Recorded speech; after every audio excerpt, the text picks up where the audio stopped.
Good afternoon and welcome to the Las Vegas Rotary Club. Today we're especially inviting the people from Kiwanis to join us in the 70th annual anniversary of the joint meeting with the Salvation Army Luncheon. So this is the 70th time we've actually done this. Is that amazing or what? That's awesome. All right, so for the beginning of this, we're going to do things a little bit differently today for those of you that are Rotarians. We're going to go in a little different order. So with that, I'm going to bring up for our invocation, Major Harold. Thank you, everyone. Would you join me for the invocation? Our Heavenly Father, we thank you for like-minded individuals. We thank you for that Kiwanis and Rotary spirit of giving back to our community. Today, as we celebrate that, Father, we ask that you help each and every one of us during this Thanksgiving holiday to remember those around us that are less fortunate. Be with each and every one, Father. Bless our time together, our fellowship, the food to our bodies. And all these things we pray in Jesus' name. Amen. And leading us in song is Steve Casey. Yeah. I said that hesitantly. You didn't hesitate any more than I did. Trust me. Okay, we're going to go with the standby. God bless America. 1, 2, 3. God bless.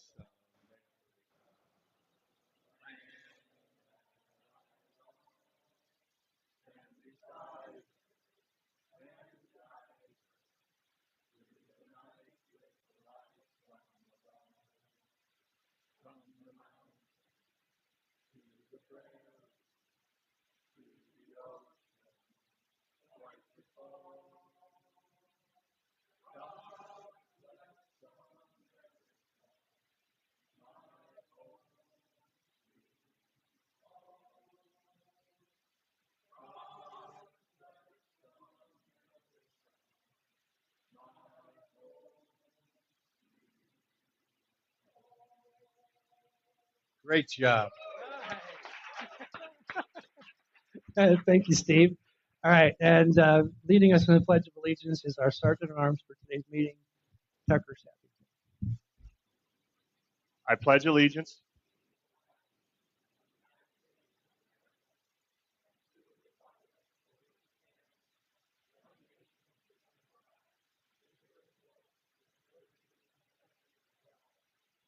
All right.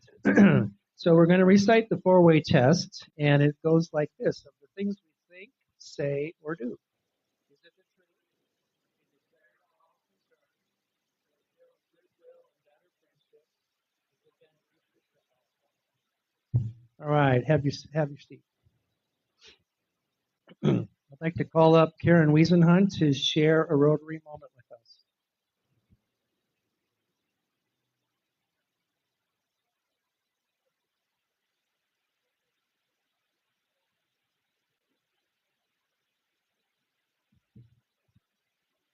Good afternoon, Rotarians. I'm past President Karen Wiesenhunt, and this is my Rotary moment. I've been in Rotary for 30 years, and I have many, many Rotary moments, but the one that stands out the most was when I was with another club, and it was 34 members, and we went to Mexico, to Monterrey, Mexico, to look into doing a project with them. And the project, they took us for a tour in the general hospital, and we went to the prenatal unit. And there was no glass on the prenatal unit. And there was this little mom, 15 years old, sitting beside me, and her mom sitting beside me. And there was a premature baby on the other side of the non-glass, and they didn't have a respirator for the baby. So they jerry-rigged a oxygen tank, and that baby died right in front of our eyes. And it was heartbreaking, and we were all upset. And when we came back home to Austin, I remembered reading something in the Rotarian about excess medical equipment that the U.S. had a hard time getting rid of because it's toxic and you can't go to the dump and stuff like that. So we looked into the hospital, and one of the ladies in our Rotary Club worked for the hospital, and she said, "Oh yeah, we get cited by the fire department all the time because we got too much excess equipment." So we went and we toured it, and it was down underneath the ground for blocks and blocks and blocks, and it was just a ton of medical supplies. And so within 2 weeks, they filled up 2 semi trucks of medical supplies, and the last thing to go on the truck was the respirator from one of the doctors. They drove them to the border, and how the Mexicans got it across to take it to Matamoros, we just don't know, and we didn't ask. So, anyway, that was my beginning to my work with international service, and a great eye opener for all the beautiful things that we can do when we all come together. So, that's my Rotary moment.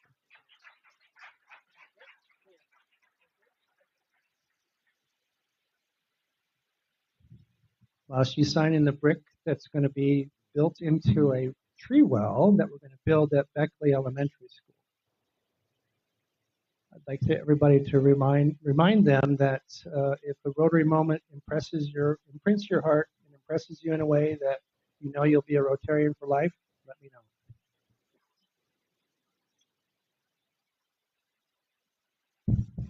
Thank you, Karen. All right, with that, I'm going to introduce you to the president of the Kiwanis Club, Phil Clasamino. He's going to come up and he's going to make a few introductions himself.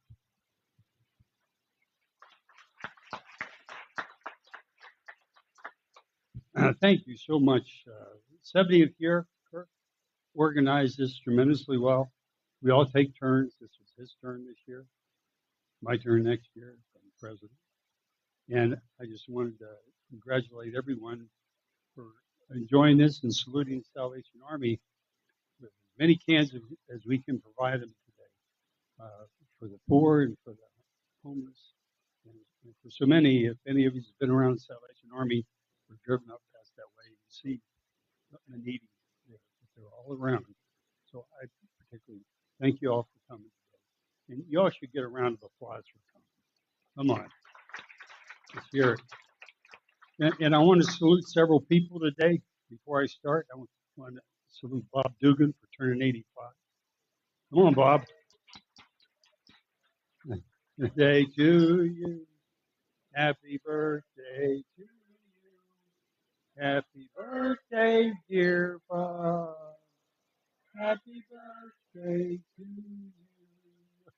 You're welcome. And I have to mention Len Yelnick. He's another one of our senior members. He's 81. And Len, thank you. He's been with the club forever. They said we met 70 years here. I'll bet you he's been here since the first time. I'm not sure. But I know somebody else, if he would have been here during that time, wouldn't have been in Maui and the Coast Guard. I think he was in the Navy. I'm pretty sure it was the Navy. But Howard Naylor is 94 years old. Round of applause for Howard. And Howard called all of our club members to make sure in Division 28 that you come today. And Howard, thank you very much for all that work you put into it. Very kind of you. And I'd like to have a shout out to our Centennial Hills Club. Could you just shout out? Where are you, Centennial? All right. All right. How about the Green Valley Henderson Club? There we go. And the Young Professionals Las Vegas. All right. In our Las Vegas Strip. Okay. And how about the Southwest Las Vegas? Give them a round of applause. We have a downtown Las Vegas. Round of applause for them. If they're not here, we clap it. And the Kiwanis Club of Las Vegas. Let's hear it. Yeah, here we are. All right. So, and so anyhow, I also would like for our past lieutenant governors to stand up. I'm going to salute them. Brian Klaska. Brian. Len Yelney.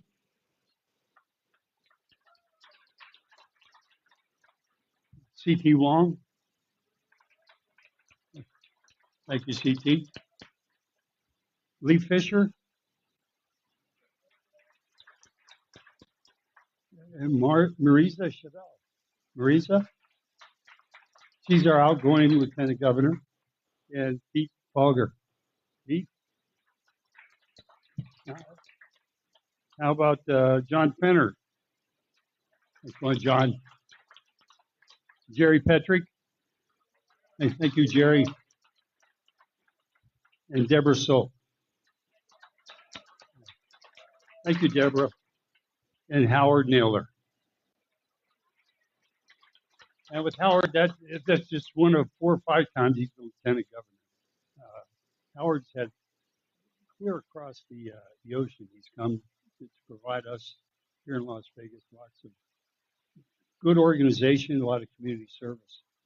We continue to do it by the scheduling of some tremendous speakers at our club and things like the Salvation Army and many of the other things that we've done that many of our other clubs have done too. Provide gifts to those overseas, those children, and also to have various get-togethers so we can celebrate our community service. But I want to thank the governor for coming today because he is filled with service to the community. You know, he's our sheriff for a long time. And during that particularly bad time in October, we had that shooting, which it was a terrible time he had to serve through. But he's done a great job as governor. When he does come, I do commend him for all the work he's done. And if you could, when he does show up, we all stand up and clap when he walks in the door. I appreciate it.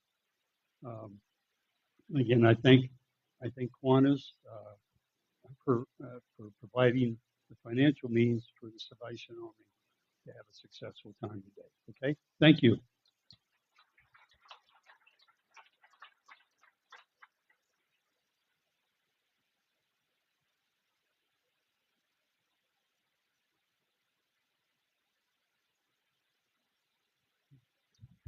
Thank you, Phil. All right. So we have, I'd like to thank the people that help us set up today, the people that are greeting at the desk, the folks that are responsible for tearing down, and it's a big team of people that have been involved with this. I'd like to thank you for making that happen. So I would like to find out, let's see if we've got some visiting Rotarians in the room. Do you have any guests? Oh, we got a visiting Rotarian. Tucker's right behind you. Hi, I'm visiting again. This is my second time. I'm from Summerlin Rotary Club. I came here last time to promote the battery recycling drive, and I enjoyed a lot and wanted to visit. You're welcome. Any other visiting Rotarians? Do we have any guests of Rotarians?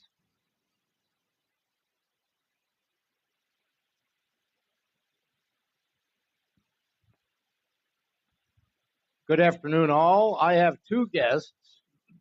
One is Kimberly Kinsler, who is making her second visit and is going through the interview process and will be joining us. And then she has a friend in from Cleveland, Ohio. So we said, yeah, come on down with us. Her name's Ella Cole, and it's great to have her here with us as well.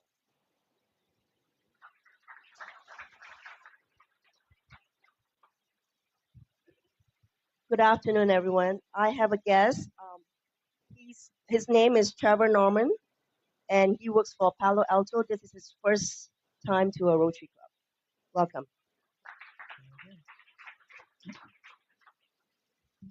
All right, I am pleased to have with us for the second time retired Assistant Secretary General in Economic Development from the United Nations, Elliot Harris. Welcome. Wow.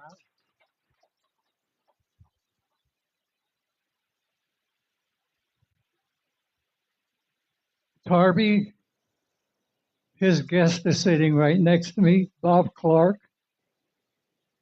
Thank you for coming. Toastmaster. Welcome, Bob. Hey, everybody. Russ Swain here.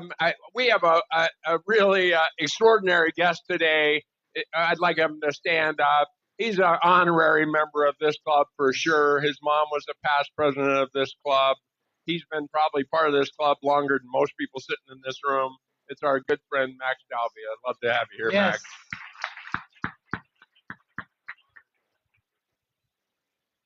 Welcome, Max.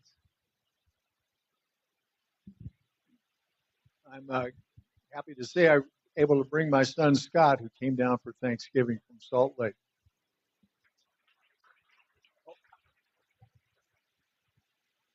I have with me our youth exchange student, Hannah, who is from Austria. And if you notice, her jacket is getting fuller.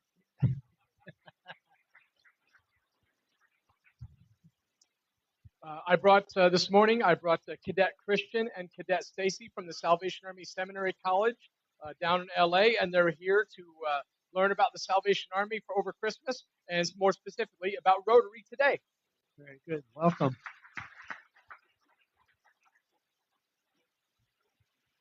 Any other visiting? Any guests? Any guest Rotarians? We have an international guest. Any international guests today? No. Okay. That takes care of our guests. Welcome, everyone. I'd like to have a few announcements made. We won't take very much time with this. If you would take the mic to Jim Cole.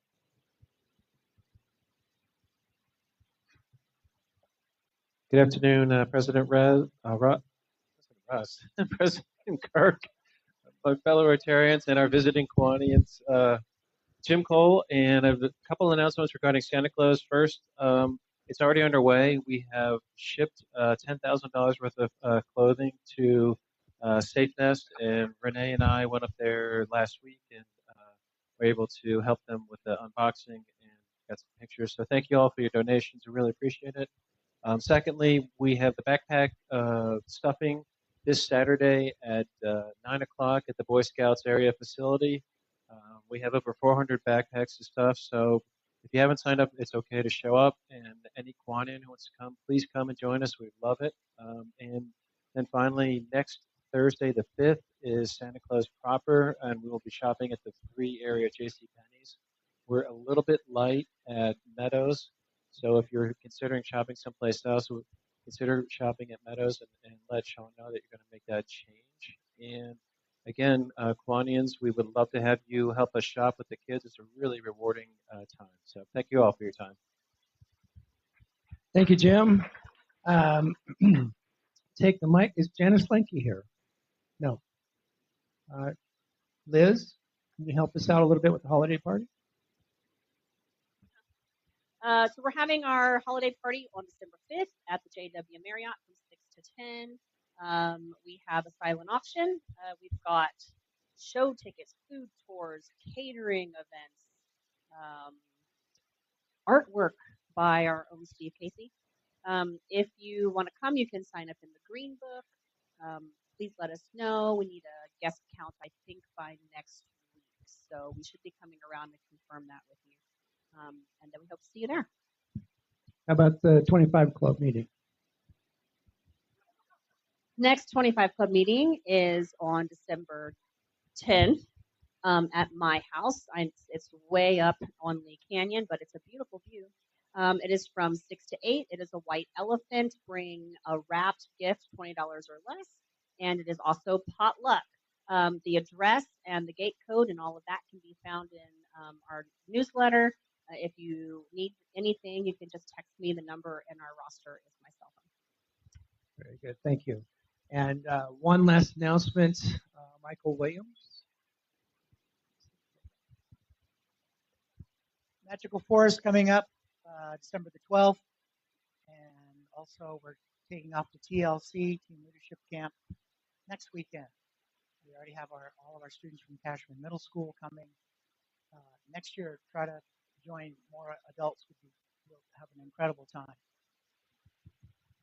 Thank you, Michael. TLC is the 6th through the 8th, correct? So it's Friday, Saturday, returning on Sunday.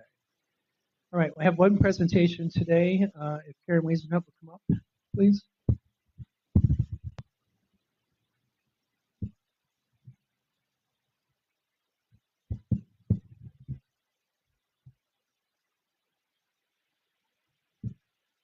Good afternoon again. Okay, as all the Rotarians know, we recently had our elections for the 25 to 27 Board of Directors, and I want to thank all of the candidates for running. It was very close all the way around. And the winners of the election were Antoinette, congratulations, Brian, Riley, Don Holland, Larry Cohen, and Susan Zebro. So congratulations, all of you. Now we have one more piece of important business. After this meeting, for the newly elected ones and the returning board director meeting members, if you could meet us in the lounge, we have some business we got to take care of. It'll only take about 5 minutes. So we'll meet you in the lounge after the meeting. All right, if you guys would like to stand up and welcome the governor of the state of Nevada.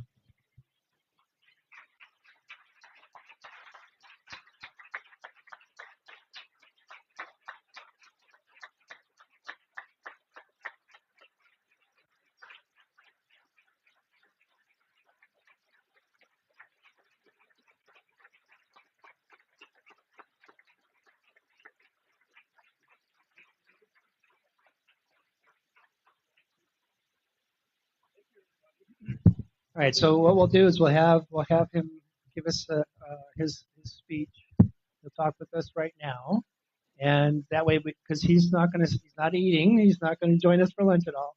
He's got a very busy schedule, what we need to respect, and we're going to allow him the microphone right out of the gate. So I have Tarby Bryant come up and make the introduction.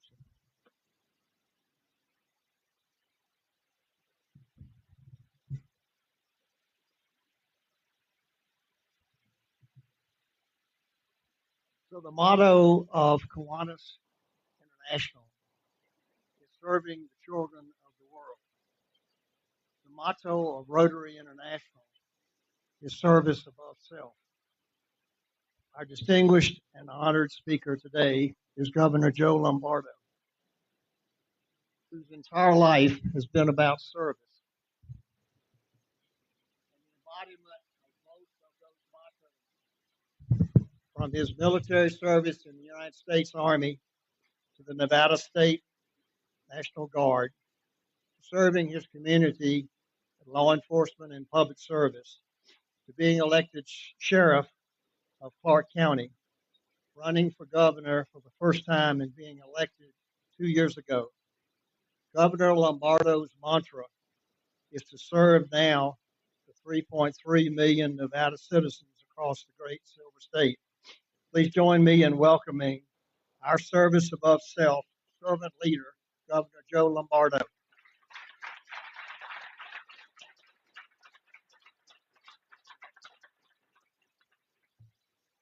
So you already got lunch served? Is that the... All right, so I won't give you indigestion. Hopefully. So good. Came in on good timing. Well, happy Thanksgiving, everybody. And I'm very excited to be here today. You actually lucky because I'm a civil servant, and we tend to get around the holidays. We tend to not show up for work. And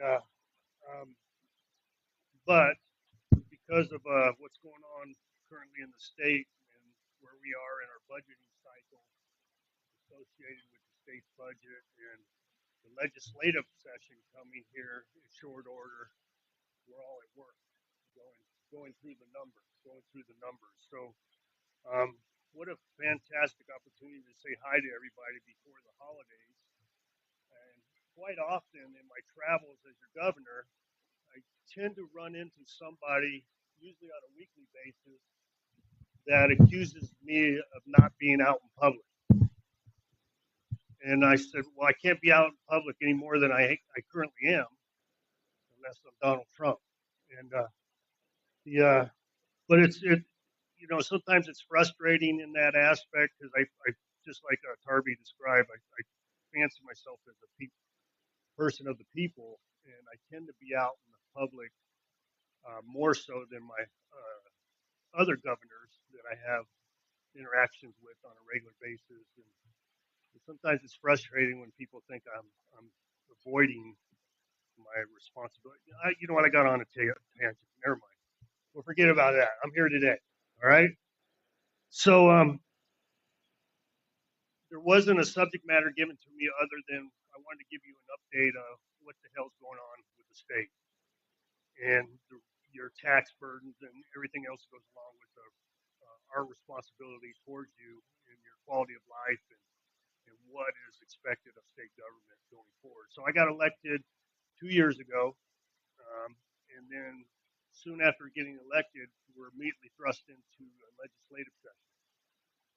And I had some pillars of my original campaign, and that would be economic diversity, improvement on K through 12 education, in some aspects inclusive of higher education and public safety, and which has a definitive effect on your quality of life.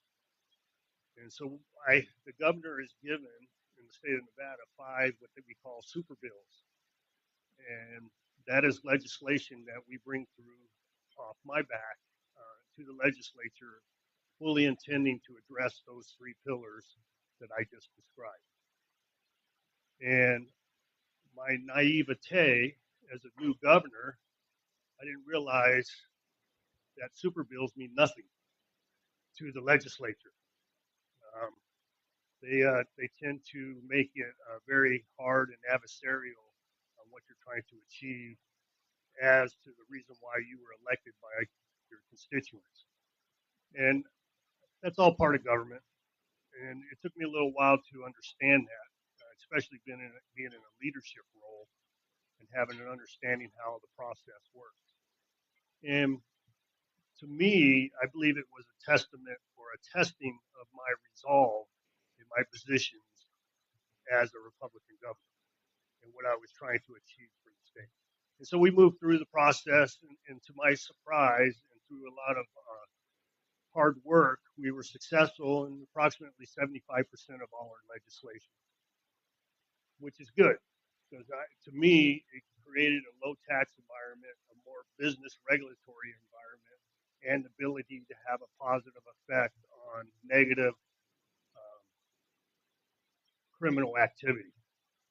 And so, in my opinion, we were successful to the 75th percentile. Some of the things that we weren't successful in was election reform. So quite often, everybody wonders, why the hell are we still counting our ballots? We just went through this a couple of weeks ago, right? And how come we can't change that? And why do we do this? And why do we do that? And why do we do this? It's because the legislature said, no, we're not going to have a hearing on this. And the system that we have been given post-COVID is satisfactory to us. And so that's why we were dealing with as a state. You probably saw some of my comments in the press yesterday, how I believe the state is a national embarrassment when it comes to counting votes and preparing for an election. And to quantify this for you, the state of Florida has 21 million people living there. Nevada has 3.3 million. The state of Florida, out of 21 million, usually you average around 60 to 70% of that total number are registered voters.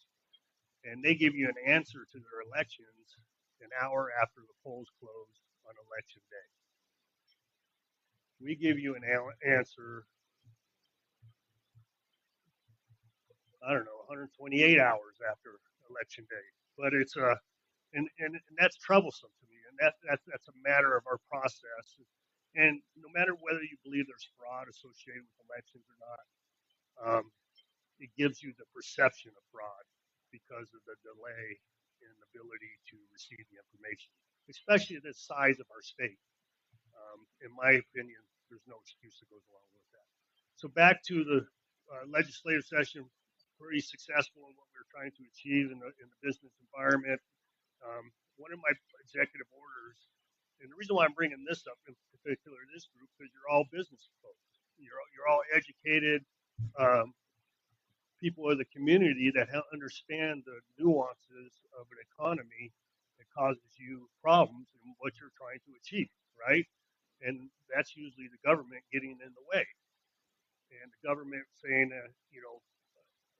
adding fees and regulations to everything that you're trying to accomplish in a free market and causing you angst and causing me angst in our inability to expand upon our economy.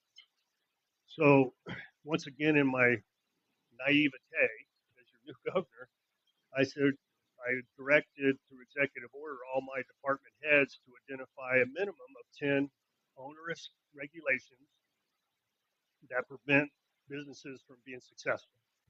And we will repeal those regulations. So it was a fairly easy exercise. They identified 10, they brought them forward. I said, okay, now let's repeal all those and get rid of them. Oh, you can't do that, Governor. Remember the legislature? So every one of those regulations has a legislator's name attached to it. And so what you have to do is you have to have a public meeting associated with the repeal of a regulation, and subsequently it goes to the Legislative Council Bureau for evaluation to whether you're going to repeal it, modify it, or leave it alone. And then subsequently you go to the Legislative Commission who votes on that. So out of 1,200 regulations that we've determined were onerous for success of business, we were able to get 500 of those. No, actually, it's 620 in today's numbers repealed to the benefit of all of you. So,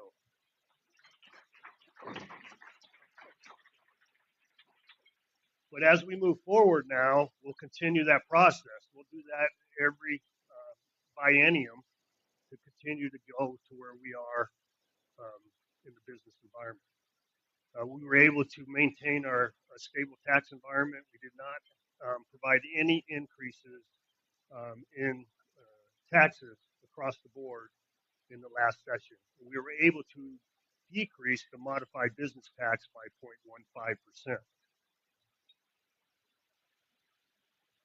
There you go. There you go. There you go. So that's where we were on the economic diversity and the ability to move forward in that space. Then we talk to K through 12 education. There's always an argument you're throwing good money after bad money. And when you talk about education, and we're constantly rated to the bottom of the spectrum in the rating, whatever form or fashion the ratings take place, we're 48, 49, 50 in the nation in K through 12 education, which was unacceptable to me as your governor. Every governor prior to me has made education a priority. But nothing has ever taken place. There's been some small movements in the education space by previous governors, but nothing that has changed the needle. And so I identified a couple of particular issues. One of them is early education, and that's Read by 3.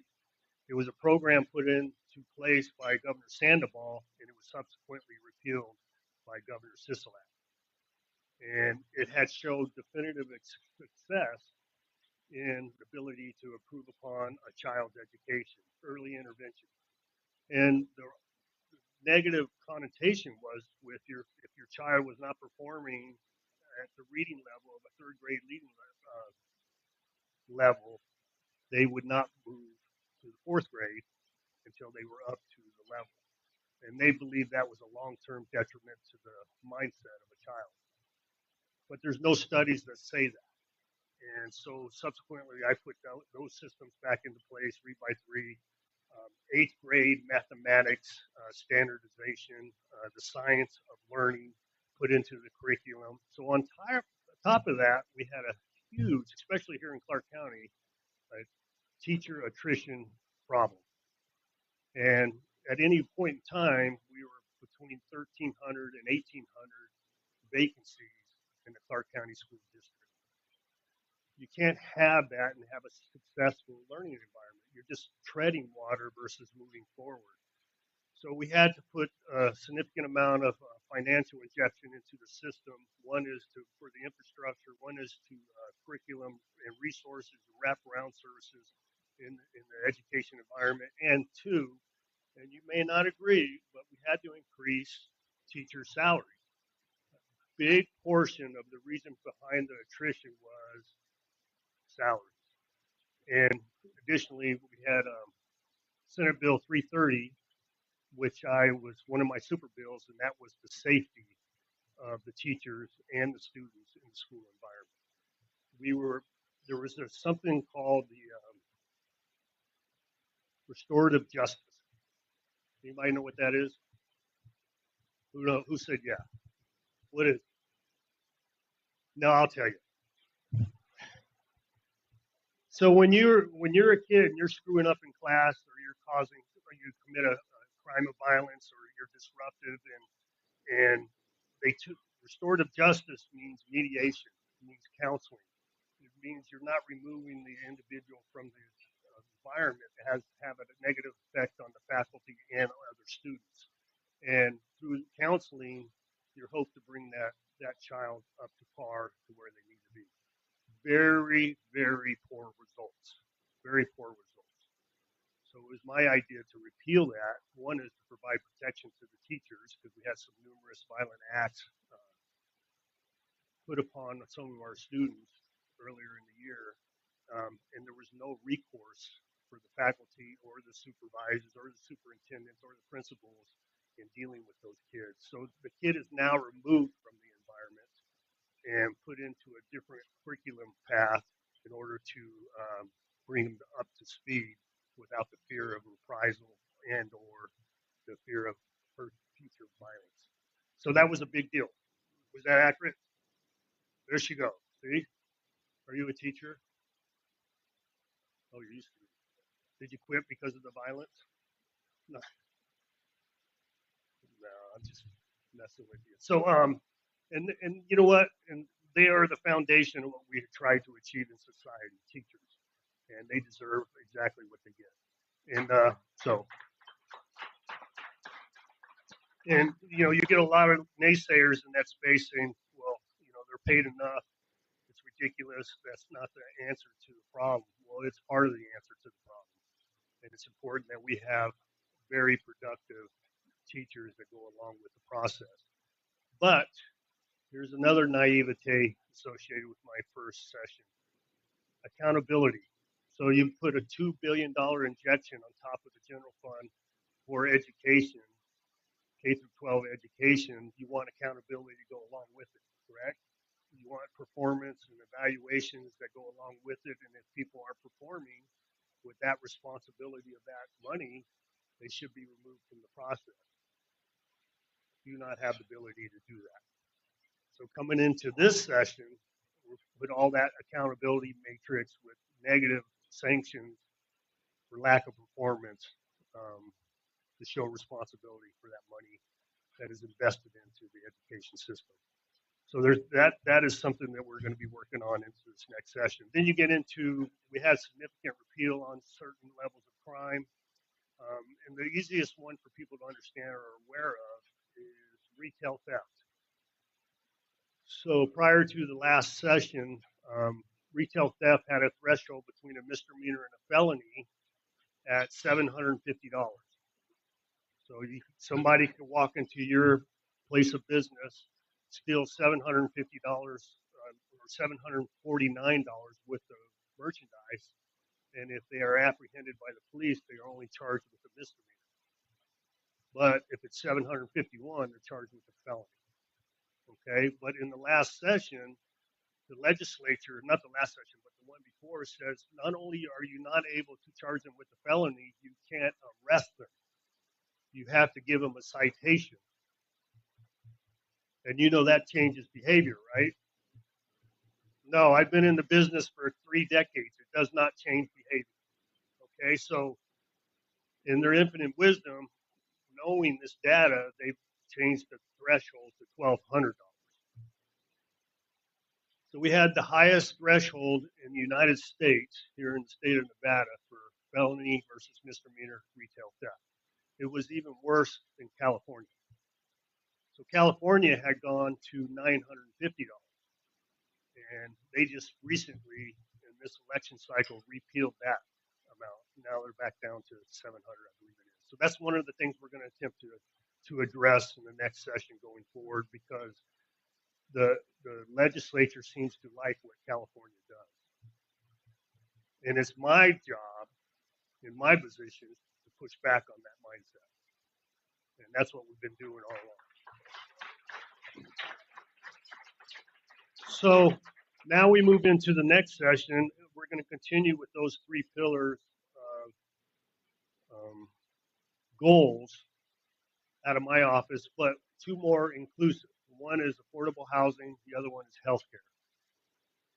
We are constantly ranked at the bottom of those two categories on an annual basis here in the state of Nevada also. So affordable housing, I have a very good understanding. I've been provided a substantial amount of education on how we fix it in the state of Nevada, in particular to southern Nevada, and that is the over encumbrance of the federal government by the Bureau of Land Management in owning the land in the state of Nevada. And for the education of the group here, it's well over 83% of the total land. Now, there is an agreement between us and the Bureau of Land Management on receivership of that land on a regular basis. But the agreement is faltered. We do not receive, we have no idea how much land they're going to make available on an annual basis, and we have no idea when they're going to make it available.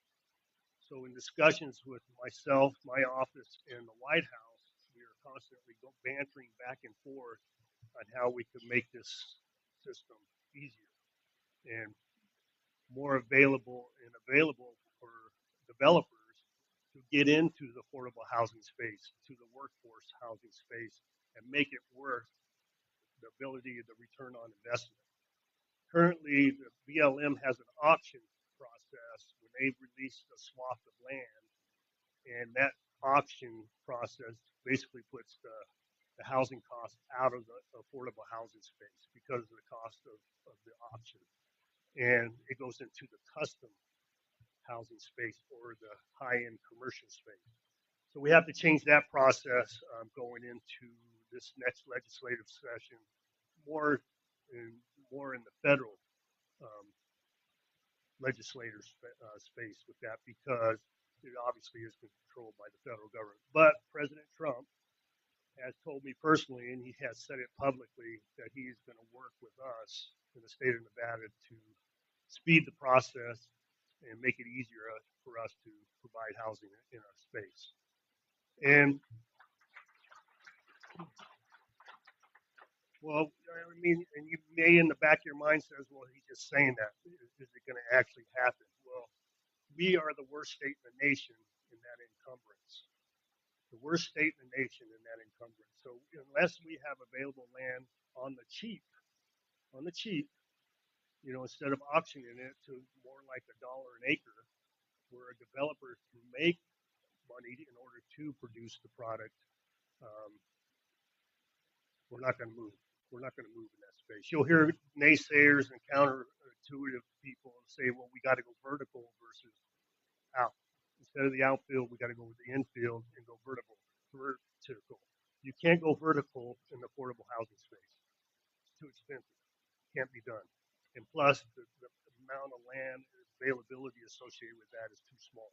So it doesn't change the number. And if you look at Nevada statewide, we have a debt or a DERF of 88,000 housing units that we need to fill in order to accommodate our workforce. And I had brought this magazine here, and hopefully you guys find this interesting. I think it's pretty cool, but I get a little wonky sometimes because I am a data guy. But I was looking at the Las Vegas business, and right now, our overall tax burden in the state of Nevada, we are considered number 41, which is good. So the higher the number, the better we are, and as compared to the rest of the nation in overall tax issue. As far as monthly expenses and cost of living, we are one of the worst. And I just explained why. Median home cost, median home value, the ability to buy a house and be comfortable in where you live in that space. The other thing where we are one of the worst is fuel costs.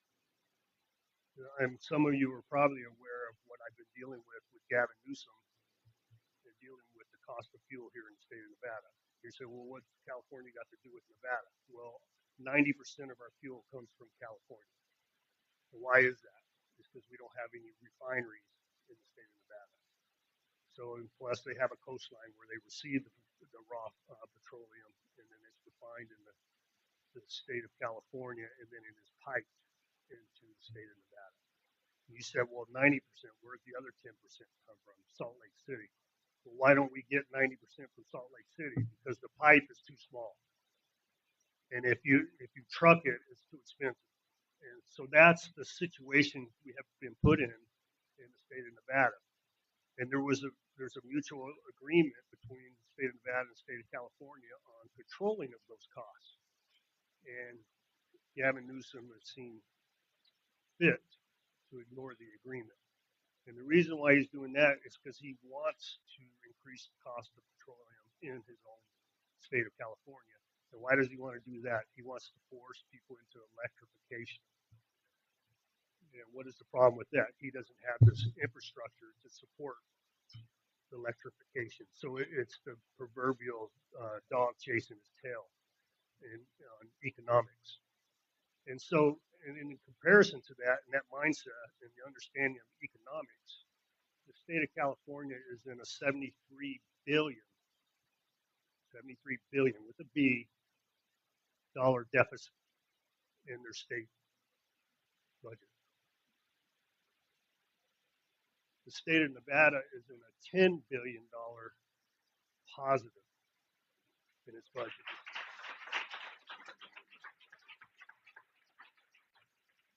So sometimes the things that they're trying to achieve, they don't achieve. I don't know if you also saw. This isn't meant to be a bashing of Gavin Newsom, but I'll take advantage of it. But the recent accusations, and I don't know where the number actually falls on dealing with the homeless in the state of California, and to where the state has injected over $30 billion in the last biennium to address the problem, and they have not increased housing by a simple 1%. So where is all that money, right? So it's government efficiency associated with the successful running of a government, successful running of a state, which has put a burden on us here in the state of Nevada. So we're going to do everything we can to continue to fight the fight and try to eliminate our reliance on the state of California, which goes into my last pillar, and that is healthcare. Where we are in a huge deficit of providers/doctors here in the state of Nevada, and everybody knows the proverbial saying that we've said, whoever's lived here more than a year, where's the best health care you can get in the state of Nevada? And that is Harry Reid Airport, right? You got to go somewhere else. Well, we're trying to change that. We're trying to change that because people can't afford to do that, right? And you deserve better. So part of that is Medicaid, Medicare, and reimbursement that is provided by the state to a provider who wants to be able to do business in the state.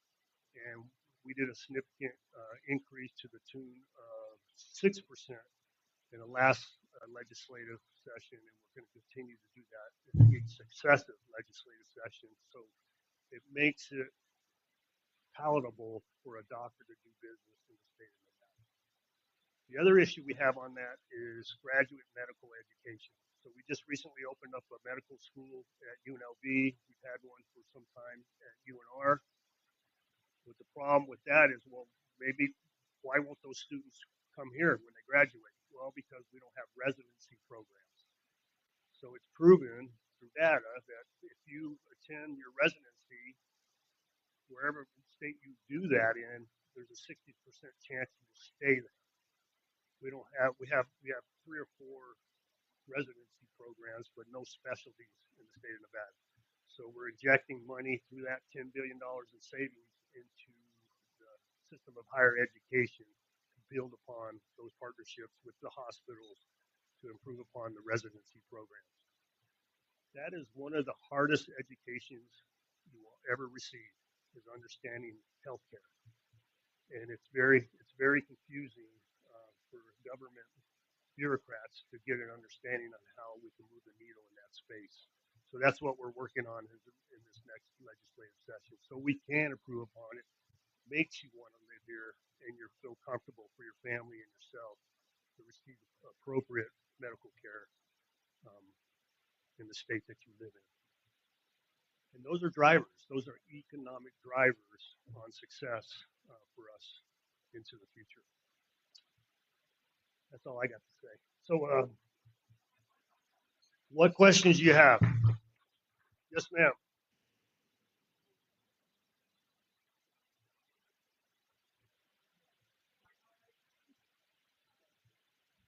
Hi, Joe. Thank you for being our guest today. Happy Thanksgiving. My name is Rosalie.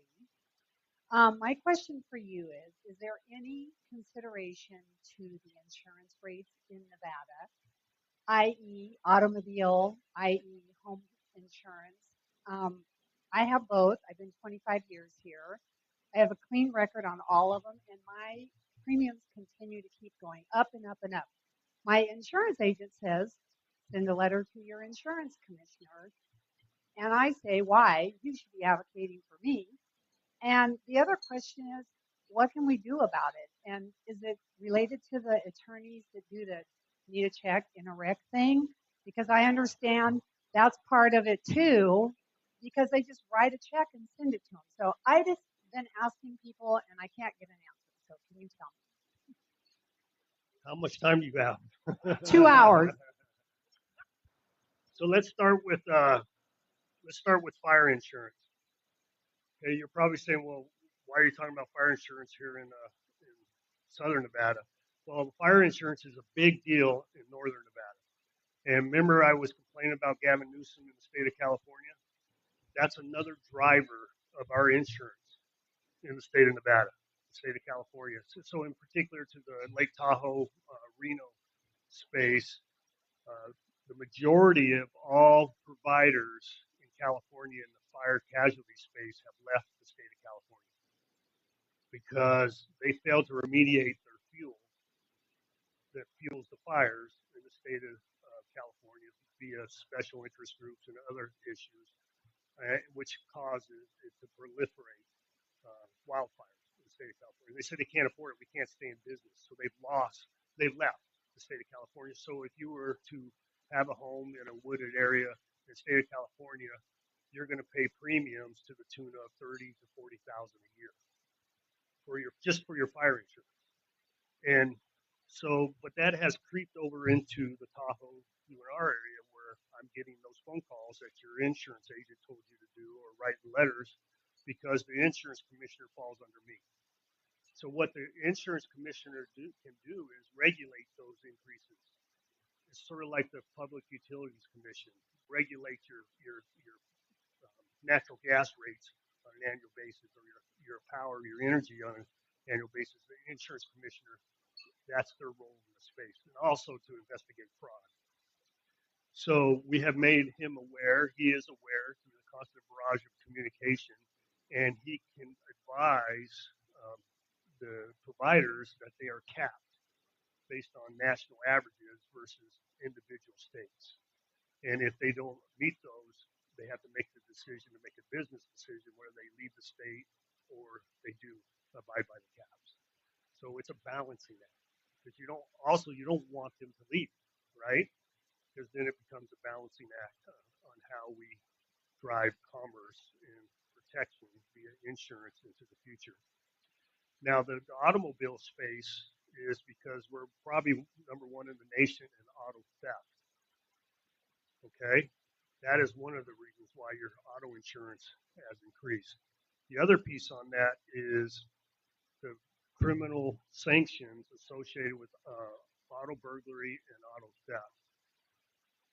2 sessions ago, the legislature minimized the charges against auto theft and auto burglary, where they bust your window out and take items within the car, which requires an insurance claim, right? And because of that movement by the legislature and that softening on crime, it's driven up your insurance rate. It's all a per capita issue. And that is my attempt coming into this next session to modify those two particular charges. Okay. The other piece on this is it's not unique to Nevada, and that is repair of a damaged vehicle. Okay. The logistics chain that everybody's been dealing with through the last 3, 4, 5 years has an effect on what we're dealing with here in the state of Nevada, and that's parts and pieces. You know, years ago, you take your car in for fender damage, and you get it back in a week, 2 weeks.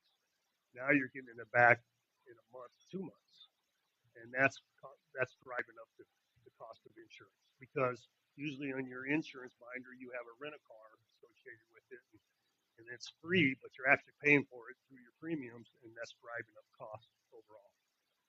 So that's hopefully that answered your question. The one good thing back to the wildfire piece is the state of Nevada is very, very, very robust on fuel remediation. That means removing the deadfall into the forest space, so it makes it harder for the fires to proliferate. And so that's why we're not experiencing those premiums similar to California, but we have experienced a significant increase in the fire space too.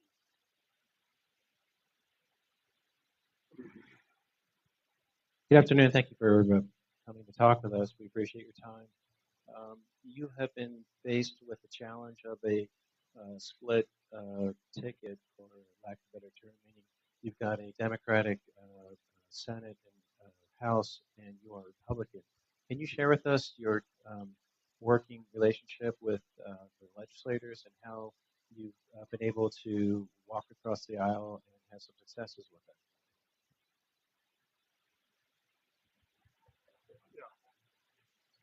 I'm going to give you a political answer to that question. So, in my experience as your sheriff here, a lot of your leadership challenges were based on communications. And I prided myself on the ability to communicate across the aisle, per se, of people of differing opinions. And I think that's the backbone of our government. You're not all going to agree, but you got to have professional discourse, some back and forth, and hopefully consensus at some point. I believe America in itself has become very polarized, and it's not just my legislature; it's America. And I think that the ability to have discourse and consensus is really challenging in the political world today. But with that being said, I'm not going to put my head in the sand, right? So when going into the last legislative session, I made a point of saying I'm going to reach across the aisle. I'm going to communicate as much as I can to ensure that we have good policy for our constituents. Remember, I was naive 2 years ago. So I didn't realize the breadth of polarization that is occurring in America and the state of Nevada. It's almost because there's politicians that fancy themselves celebrities now versus representatives of the people, and it's all about the likes they get versus good policy and good government, and they don't care what the other side has to say because they're afraid of their base. Both sides, left and right, are afraid of the base, and they won't get reelected. And the whole mindset of a politician, and the majority, in my opinion, is reelection versus doing business. And so it has a huge effect on their decision-making process. Now, with that being said, going into the last session, the communication was good in the early throws, and it soon digressed later in the session. But remember what I said, I got 75% of my policies through. I was expecting 50%. But there were some key things that really weren't open for a discussion that was frustrating to me, and one of them being school choice. Okay, you would think it polls in the 70th percentile. You think everybody would support it? No, because the party says no, not the individual politician. And so there's a lot of discussion that can go back and forth on different subjects, but the whole key is not to bury your head in the sand and put up a blockade or a shield. You have to continue to communicate. And I personally believe a lot of, we talked about vetoing bad legislation in the last session. Unfortunately, we set a record with vetoes because there was so much bad legislation. And that was nothing more, in my opinion, but a testing of my resolve. It wasn't about good or bad policy. It was let's test them. He's a member of the opposite party. Let's figure out how much we can push. Okay, and I've said that publicly, so I'm not saying it secretly here in this room, even though you're filming me. And but I just thought it was poor government. So moving forward, in the situation he described was I had a supermajority in the Assembly of Democrats, and I had a simple majority in the Senate of Democrats. So, and I was only one vote out of the supermajority in the Assembly. So it was very hard to manage that process. And what that means in government is if you have a supermajority in either one of the houses, it nullifies your veto. If you veto a bill and it goes back to the house that it was produced by and they re-vote on it, and if they have the supermajority, they can just pass it without the approval of the governor. Because the Senate was one vote short of the supermajority, we were successful in veto and several pieces of legislation. Now, going into this next session, this next election cycle, there was an attempt by both houses to get the supermajority in both houses. So I did a significant amount of personal effort in identifying candidates and getting candidates through successful elections to where we prevented the supermajority in both houses. Okay, but by only one vote in both houses. So what does that mean? Well, you have a caucus, you have a Democratic caucus, you have a Republican caucus. You got to get them all in the same marching orders, because if one of them sways, your veto is void. And that's part of good government too. You want them to think on their own, right? And if they sway, so be it. But you want it also to be a level, fair playing field. And so that's what we're going through in this session. So hopefully the communication will continue. I've had some positive conversation with leadership already, but we'll see how much pressure is put on from outside forces. We got one more question, but on the way to it, I just want to make sure you're all in on the Rebels this Saturday, right? I'm in Las Vegas. Yeah, we're all in.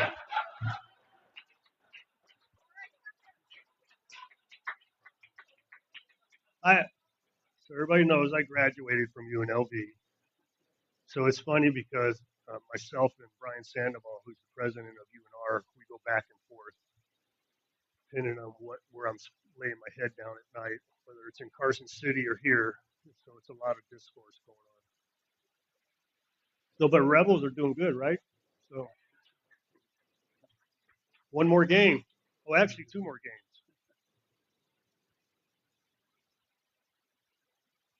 Which one is the one for sure?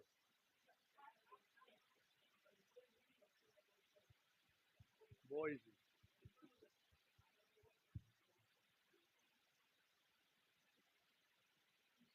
I think we're a 2-touchdown favorite for the Reno game, right? Knock on wood. So, speaking of that, college sport. I think the NIL and the portal is ruining college sports. Governor. Where are we at? Here we go. Oh, here we are. Okay, go ahead. Governor, thank you for putting the public service part of public service ahead of everything else. It's a real tribute to you that you were able to get elected as governor based upon your performance as sheriff to make it cross party lines. So we're really lucky to have you here. So tell the new sheriff to get his arms wrapped around that auto theft problem. I'll write him a letter. So here's my question. You mentioned diversity of the economy as one of your pillars, and we have low fruit on the tree in terms of reprocessing the spent nuclear fuel, making small portable reactors, We even have a home for them in Nellis. It's a no-brainer, low-fruit thing to do. We have the facility up at Mercury. What's preventing that from happening? What can make that happen? Well, there's a couple things preventing it. One is the science, and two is public sentiment. Okay, so the public sentiment piece is, Nevada's had a history of avoidance of nuclear waste, right? And the science on that is you got fusion and fission, depending on which is more beneficial, but one produces an exorbitant amount of waste, the other one doesn't. Okay, the small nuclear reactors doesn't, right? And it's able to reuse its waste in part of the production of energy. So we had this big issue here, Yucca Mountain storage.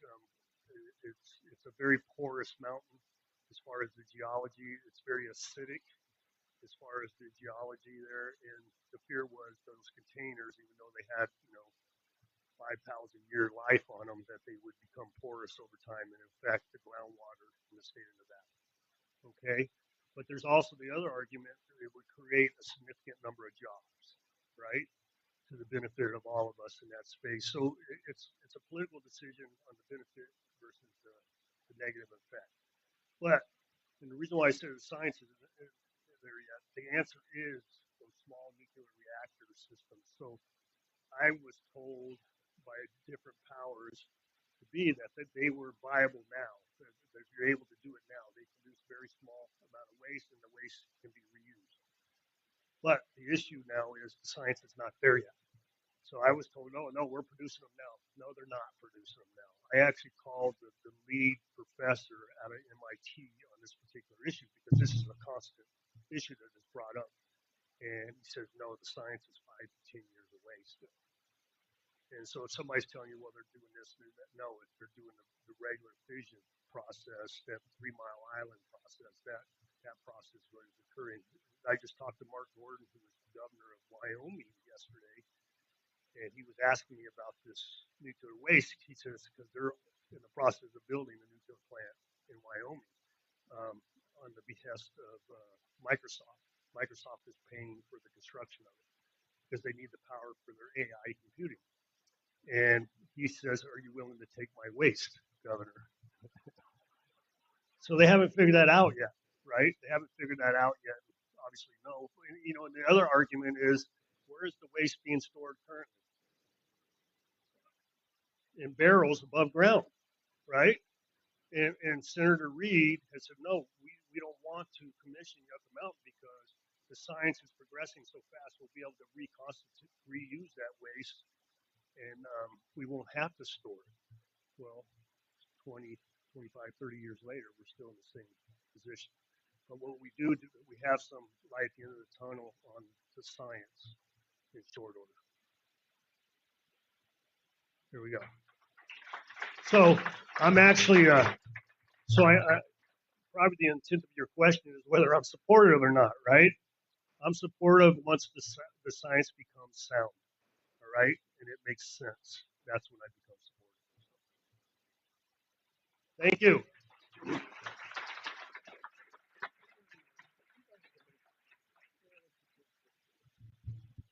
I'd like to thank the governor for being here today. Appreciate his time. It's very important.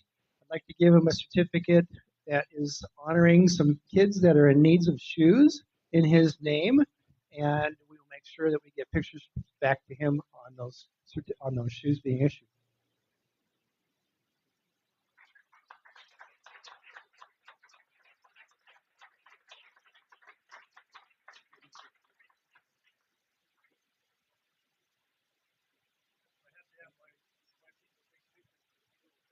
Were you really out there?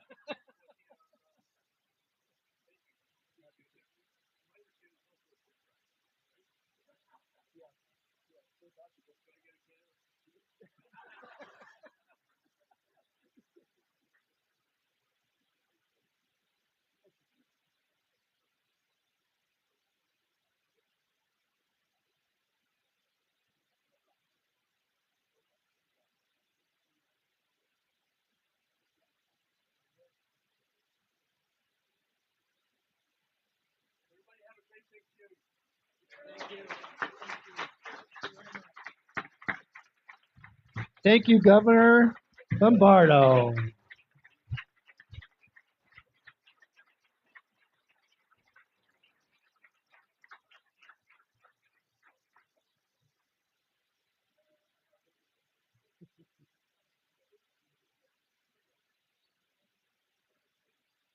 All right, everybody have a seat. We got a few things to finish up yet. I'm going to ask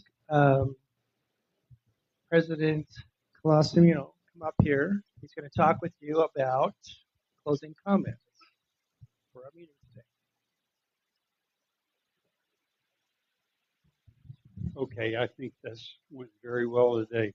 Yeah, I'm glad the governor could make it. Very happy. I want to thank our finance folks over there, Wayne and Mrs. Timberg, Dr. Timberg, for gathering all of our monies. We're soon going to find out who won this thing today. I also wanted to mention one other thing. How many children of yours have been in key clubs? Raise your hand. Any key clubbers in here? I want to introduce you to Christian Grimm, who's in charge. Christian, could you stand up? Round of applause to her. She's with the Clark County Schools. Christian manages the varsity quiz that started at the beginning of September.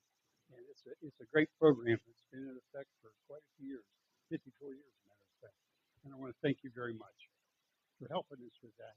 And also, just to let you know, our club, the Kiwanis of Las Vegas, will be 100 years old next year in December.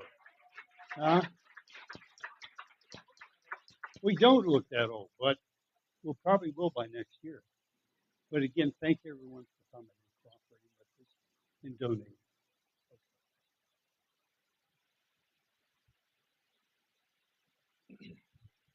This shouldn't take too awful long, but I wanted to give you, because this is Nevada and it takes us a long time to count votes, it's as the governor so graciously pointed out, we are still counting cans, believe it or not, for the canned food drive.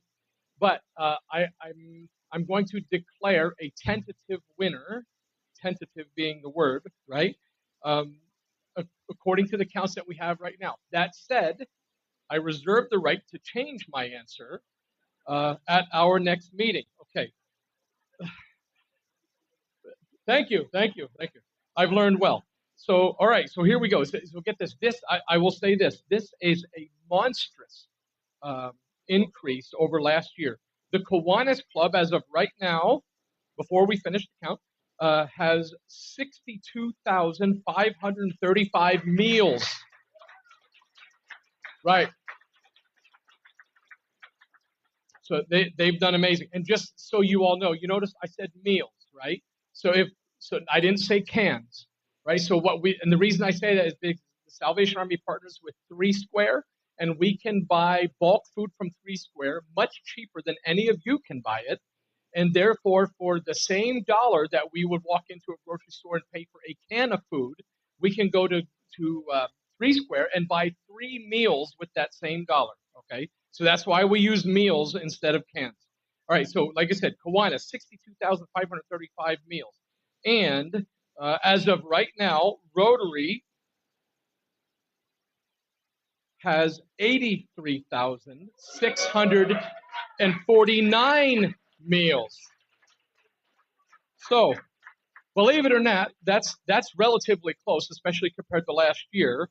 So again, I reserve judgment on saying, as of right now, Rotary is ahead by approximately 21,000 meals, but the counting's not over because the schools haven't reported yet. Okay, we have at least 3 schools that haven't reported how much they've raised yet. All right, so that said, for the leaders of Rotary and the leaders of Kiwanis, thank you all so much. I want to do a personal shout out to Green Valley because so at least two of those members at that table are Salvation Army Advisory Board members and volunteer in our food bank, giving away this food every week. So thank you, Green Valley Kiwanis. Thank you so much for that as well. All right.